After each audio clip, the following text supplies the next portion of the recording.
I love my slides so much.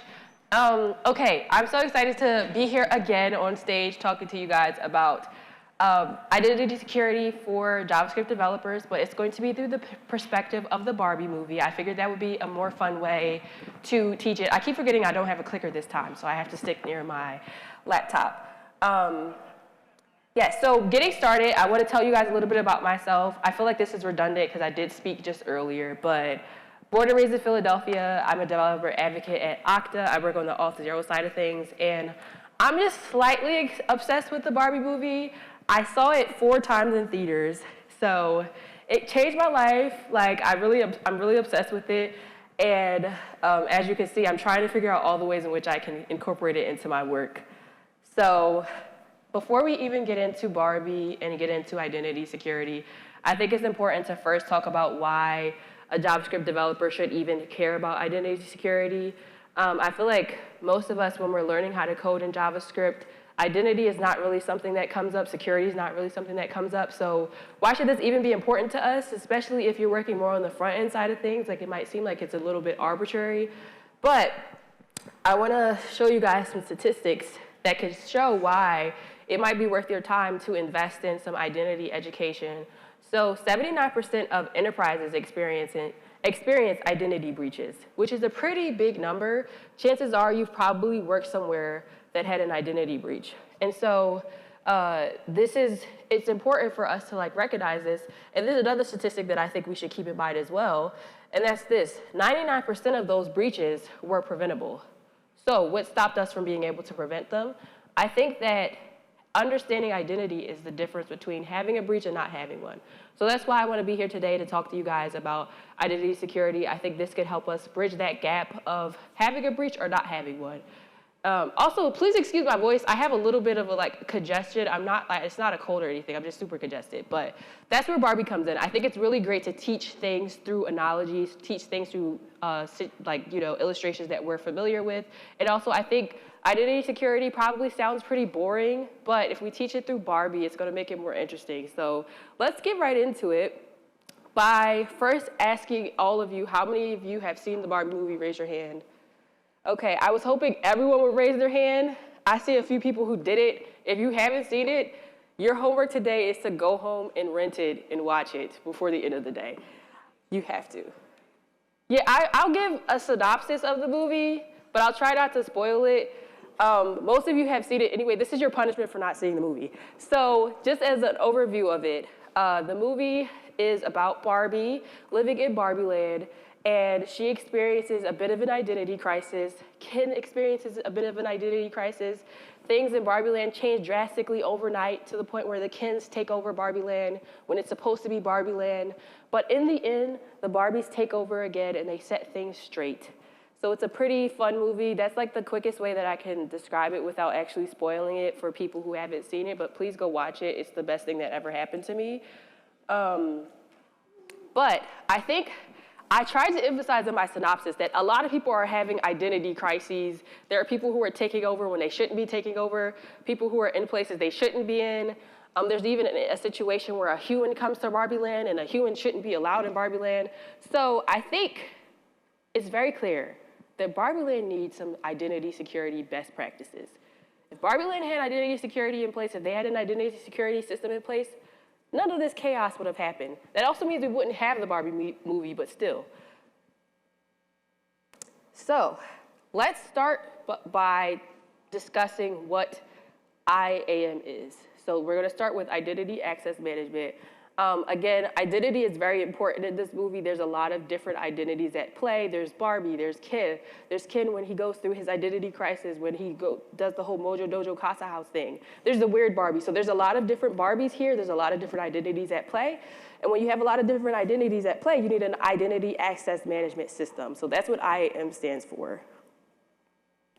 And identity access management basically describes a framework in which user validation happens, and also where we control resource access. So we control how users are recognized, how they're validated, and also we control who gets to access what resources. So again, in this movie, there's a lot of instances where people are in the wrong places at the wrong time, and that's kind of like how I think about resource access. So like Barbie goes to the real world, Barbie shouldn't have access to the real world. There are humans that come to Barbie land, those humans should not have access to Barbie land. And then Ken eventually takes over like Barbie land government. He shouldn't have access to that, right? So how can we restore order? How can Barbie restore order at Barbie land? What could she do to kind of fix things? We're gonna start by discussing two major concepts in identity access management, and that's authorization and authentication. This is gonna be like our bread and butter throughout this whole discussion. So it's really important to know the definition of these terms and know what they look like when they're actually at play. So we'll start with authentication. And authentication is verifying who you are. So think, for instance, if you go to a bank, they're going to ask for your ID so that you could get access to your bank account so that they can make sure you are who you say you are. So this is what authentication is, verifying who you are as a person. And so if we think about authentication in terms of the Barbie movie, authentication would verify that none of the Kens are President Barbie. President Barbie is the president of Barbie Land, so she has access to making laws and doing all this official stuff. And if authentication was in place in Barbie Land, the Kens would never be able to make the decisions that President Barbie is supposed to make because they would know that they are not President Barbie. So we know about authentication. Let's move on to discussing authorization. So what is authorization? Authorization describes who can access what. So it's how we control who gets access to which resources. So again, let's look at this in terms of the Barbie movie. So what do the Kens have access to? The Kens have access to Barbie Land. They can go pretty much anywhere they want in the Barbie Land. They can go on the beach, they can go to the parties and everything like that. But let's think about what the Kens don't have access to. They don't have access to Supreme Court in Barbie Land. So the Kens are not supposed to be making any of the laws like the Barbies in the Supreme Court are. So they shouldn't have access to that. And if they had an authorization system in place, they wouldn't have been able to get as far as they did in the Barbie movie. And again, all this would make more sense if all of you have seen the Barbie movie, but bear with me. So what does this look like in technical terms? We've talked about it, what this would look like in Barbie Land to kind of get a better understanding of what these concepts mean. But what do they look like when we're talking about actual code? So your IAM system would include these things when we're talking about it in technical terms. It would include multi-factor authentication, or it could include multi-factor authentication. So how many of us have used multi-factor authentication before? Pretty much everybody. And so that's basically when you have multiple ways of authenticating or identifying yourself when you log into a certain account. So that could be by using a code, by getting a code via email, text message, or through a code app like Authy, which we'll talk about later. It also means having a seamless sign-in process. So users are going to expect to be able to log in and log out of your applications easily. They don't want to have any kind of friction along the process. So if you have a modern IAM system, that should be seamless. And it also includes multiple sources of identity. So we'll talk more about what all these terms mean in detail. So first, let's discuss multiple sources of identity. So that basically is when you log into a website and they allow you to log in via an app you already have an account with. So it could be Twitter, it could be GitHub, it could be Google. And this is really important because one of the reasons why we should know as much as we can about identity security is that there are so many different types of users out there who have different needs, and depending on the product that you're building or the website that you're building, it can dictate things like this, like which sources of identity would it make sense for your users to have. If you're building a SaaS product or something that is a developer tool, it would make a lot of sense for people to be able to log in via GitHub. Now, if it's an e-commerce site, it doesn't make a lot of sense to have GitHub per se, but it does make sense to have Google and social media sites like Instagram or Twitter. So these are things that you should think about. And then we talked about multi-factor authentication. So there's a lot of apps that help us to do that when you receive a code that allows you to log into something to identify you are who you say you are. So one of them is Authy. Okta also does this as well, shameless plug. And then there's also Authenticator by Google, which is another one that a lot of people use. So all of these are authentication features, as is probably obvious, because all of this has to do with identifying you are who you say you are. It's all about verifying your identity. So let's talk more about like some other features that an IAM system can include. It can also include role-based control. So that's basically like who gets to change what, who gets access to what information within an application. So think about like having an admin, or I also like to think about it in terms of like, think about like a Google Doc. There are some people who can comment, there are some people who can edit, there are some people who can only view. Those are role-based controls. There's also permission-based controls. So this is where the power is put into the user's hand. So if you've ever, I like to use this example because I'm a person who really likes, I like to see movies obviously, but I really like music as well, and I like to go to concerts. So there's this app called Songkick, which allows you to keep track of what artists are doing concerts in your area. And you can, they can keep track of what artists you listen to through your Spotify, but for them to do that, you have to give them permission to access your Spotify information. So that's permission-based control. That's what it looks like in action. And all of these are authorization features, because again, it's how you control who gets access to which information. So what are the things that power these features? We know what they are conceptually, but like what is the technical stuff behind it? So let's get more into that. One of the things that is at play is OAuth 2.0. So this is a protocol that helps dictate access. And so if we think back to our kin example, right? The kins have access to Barbie Land, but they don't have access to the Supreme Court. So this is basically what OAuth 2.0 controls. It controls authorization. So again, who gets access to what information. And it is, like I said, a protocol that dictates rules in place that will help control that. And one of the important things about this protocol is that it handles specifically API resource access through secure access tokens. So this is where the security comes in. And I'm going to illustrate exactly how this works. And this is, again, what the protocol dictates. So what happens is, like when we talked about our Songkick example, Songkick requests to have access to Spotify, and Spotify passes that information back once you verify that you're going to allow them to have that access. It passes that information back, all the artists that you listen to, and it passes that information back through a token, a secure token. So this is very important because the token is not exposed in that transaction. So your information is never exposed, but it is passed between the two applications. And this is how everything stays secure. So that's the protocol that dictates authorization. And then there's OpenID Connect. So remember, again, earlier we talked about how President Barbie, that is her identity. And therefore, if Ken tries to act like President Barbie, he cannot get in because that is not who he is. So OpenID Connect is all about verifying identity. And if we talk about that like in technical terms, it's built on top of OAuth 2.0. So when we illustrate how OpenID Connect works, in a future slide, you'll see how that makes sense. And it covers specifically identity verification through third-party applications. So think about multiple sources of identity. This is powered by OpenID Connect. So when you sign into something through your Twitter account, through your Google account, through your GitHub account, that is OpenID Connect at play. So again, this is how OpenID Connect, this is how it works, and this is where the OAuth 2.0 protocol comes into play. So it's basically that information is passed, your identity information is passed through that secure access token. It's passed through the applications when you're logging into something through a third-party app like Google or GitHub. So as you can see, identity security has a lot of different moving pieces at play. It can become very confusing. And because we're talking about identity information and private information and sensitive information, it's really important that we get these parts right. It's really important that we get this correct because we want to, like we said earlier, prevent some of those breaches.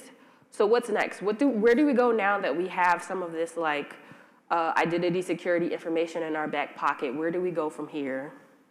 So with the information we've talked about, you could begin to build your own IAM system, which is always a possibility. You could always do things on your own. But remember, there's a lot of moving pieces at play, and there's a lot at risk as well. Or you could use a service like Auth0 to do it for you. So again, shameless plug, but I just want to show you guys quickly what that would look like in actuality. So I have a little bit of code that I want to show you guys. It's super simple. Let me go ahead and spin this up so we can look at it in the browser. This is our Barbie Land website. Super basic, right? There's a login button that doesn't do anything now. And I want to show you guys how you could very easily integrate Auth0 into this. So this is a little basic React website. So what we're going to do first is we are going to install, npm install Auth0, and we specifically want the React. Can you guys see that okay? Or should I up my? Yes. Let's see if I could do that. Is that better? Yeah. Okay, perfect. And you know what? I'm going to also close that one. Oop, I didn't mean to do that. Can I? Yeah, I'll move this over like this. So we're going to install the React SDK. And while we wait for that to happen, so now we're going to go into this here. This is our main .js file. And I'm going to import the Auth0 provider into here. Oops. Okay, yes, from, I can't type today. Auth0, there we go. And then for this part, I'm going to literally just copy and paste this from the documentation, which is kind of cheating, but I figured you guys wouldn't want to sit here and like watch me like do this by hand. So actually I'm gonna just copy this little section here. I do? Oh, thank you. Auth0 provided, there we go. Oh no, that's not how that was supposed to go. Auth0 provider. I'm glad you caught that because I would have been looking at my code errors like, what's going on? Okay, now let's save it now. And I'm just gonna go over this and paste that into it and get rid of that. So as you can see, we have our domain and client ID, which honestly, if you're doing this yourself, you should put those in environment variables because you guys shouldn't be able to see that. But I'm gonna kill this like tenant as soon as this is over. But that's basically what connects your application to this Auth0 application that you configured in the settings. So we have all this in place now. Let's go back to our button, our login button. So I'm going to go up here and I'm going to, I think I have to import in here as well. Yes, or no. Give me 1 second, you guys. I have to make sure I get this right. So we're going to have here const login with redirect. Yes, okay. And then we're going to set that equal to use also, oh, you know what? I forgot to import that. There we go. It's right up there. So it did it on its own, but we have to import the use Auth0 hook from the Auth0 React SDK. So login with redirect is going to give us the power to use Auth0's IAM system for our login box. So now that we have that in place, I'm going to add the on-click event handler, and basically what that's going to do is again set that function in motion. So we'll call login with redirect here. Oh, you know what too? I have to make sure I have the, thank you guys for bearing with me. I challenged myself this time to actually do a live coding demo. This is my first time doing a live coding demo because I'm trying to build up that muscle. Thank you. Okay, so I think that looks good. So we're gonna go back to our, everything is saved. We're gonna go back to our little super simple website. So if we click on the login button, we get our login box. And then you can log in using, here you can see OpenID Connect at Play. I'm gonna log in with my Google account. And it's going to, this is authorization at Play. This is the OAuth 2.0 at Play.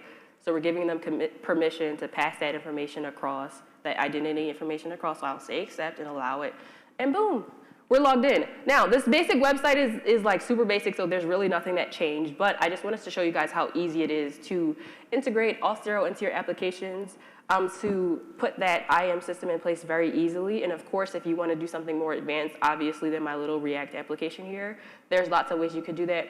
At the end of this presentation, I'll have a slide with like a QR code that'll refer you to some like follow-up information when you want to take things to the next level.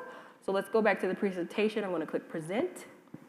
And with all of that out the way, thank you guys so much for listening. Remember, please go watch the Barbie movie if you haven't, and even if you have, watch it again.